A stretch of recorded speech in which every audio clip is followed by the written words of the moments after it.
It was a beautiful winter, crisp morning in late January 1988. I was excited and scared at the same time. I had never driven in a big city by myself, so you can all imagine my nervousness. Good afternoon, my fellow Toastmasters and most welcome guests. I was so proud of myself that I had just completed a 2 years college degree. Yay! And I was ready to attend a 4 years university at Fresno State. I was the first person in my family and the third child to attend the university. My parents were very old-fashioned and didn't believe daughters living by themselves until they're married. Fresno State is about 50 to 55 miles from where I grew up, which was the closest university. And it would take almost an hour and a half to get to school. I grew up in a tiny town called Huron, which is halfway between LA and San Francisco, and had a population of about 3,000 with no stoplights. We had stop signs and only one grocery store for the whole town. So you can all imagine how small the town where I grew up. My dad agreed to let me attend Fresno State. Never mind. On my first day, I was excited and nervous. My dad agreed to let me attend Fresno State, on one condition that I would have to come home every night after school. I would be able to take his car. We only had one car for the entire family. My dad, myself, and my younger sister. Of course, mom didn't drive. In those days, there were no cell phones or pagers. So imagine if something happened to me, I couldn't be able to get some help.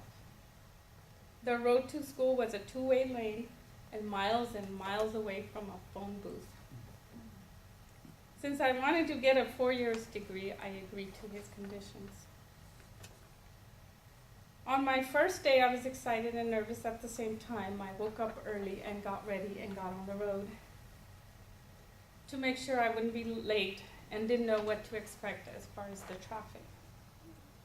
The ride to school was a smooth one as I entered the city limit and got off the freeway and turned on to Shaw Avenue. If you know, most of you where Fresno State is, it's right on Shaw Avenue. The university is located on Shaw Avenue. The traffic was bumper to bumper and it was a stop and go, and there are 4 lanes each way. So imagine the traffic being like this. By now, the time was around 6:30 in the morning, and I was a couple of blocks away from turning into the university parking lot. While I'm waiting for the cars to move, along comes a car behind me and hitting me, head-on collision. Bump. And I hit the front car, and the front car hit the front car, and so on. And there were 8 cars, a total of 8 cars that were involved in an accident with some sort of a damage. And of course, my car had a front damage and a back damage. I got scared and I started crying. With the help of others, we all moved our cars to the side and waited for the police to come. If most of you know, in those days, police had to come and give you a police report. Nowadays, you just exchange your insurance information and you're on your way. So while I'm waiting, I'm wondering if I'm gonna get late to my first day of class and thinking what my dad would think. So as we finish up all the cleanup, exchange our insurance information, I made it to the university parking lot. So now I'm wondering, should I continue my school or should I just turn around and go home? But it was already half hour over the start of my first class. I made it slowly to my class, all scared, but I had to explain to the teacher in order to get into my class why I was late. So that was even more embarrassing in front of the entire class that we were in an accident. So the whole day, I kept thinking as I was attending the rest of 2 or 3 classes, do I really want to go home? Or do I want to continue to coming to school? I was scared and nervous to drive back home, because imagine it's an hour and a half going back, that I might get into another accident. And I also was wondering what my dad would say, or he might not let me come back tomorrow. So I made a plan to tell my dad that I will quit my school, because he knew that he would never let me quit if I start something, because I have a same personality as his, very persistent. So I made up a plan that I'm just going to tell him I'm going to quit. So when I made home safely that night, and I told him what had happened, that I will drop out of school and get a job.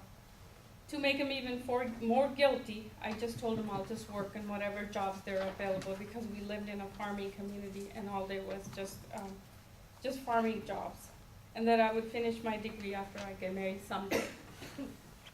So my dad thought about it for about an hour and a half and talked to my mom and came out to talk to me, because they knew I was made up my mind that I wasn't gonna go back to school. And guess my trick played on him, and he agreed to let me finish. All in all, what a crazy start to the first day of college ended up in a happy ending. I completed my degree, 2-year degree, and my parents were very proud of me. Thank you. Good afternoon, fellow Toastmasters and guests. Narinder, hallelujah. I say that because I've been after Narinder for a long time to give us some more speeches, and it's a pleasure to see her up here giving a speech. Now, this particular speech, Narinder, was having to do with body language, and you started off really well. You, even with your yay, because of college, going to college, was great, and then it went downhill. And the reason why I say that is when you weren't holding your paper, and I know not having the lectern was a handicap for you, I understand that. But when you weren't holding the paper, you were holding your hands.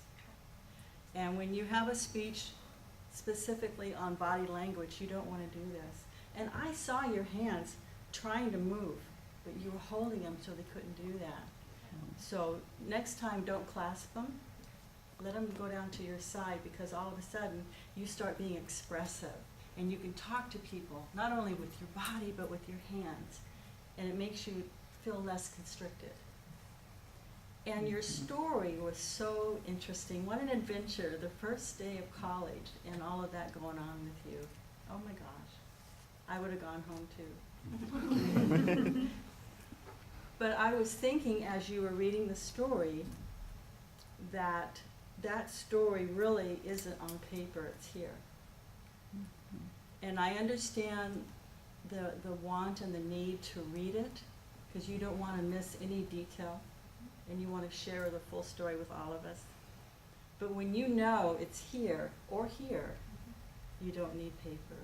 You just need to put it down and explain to us what happened to you that first day. So going forward, think about that.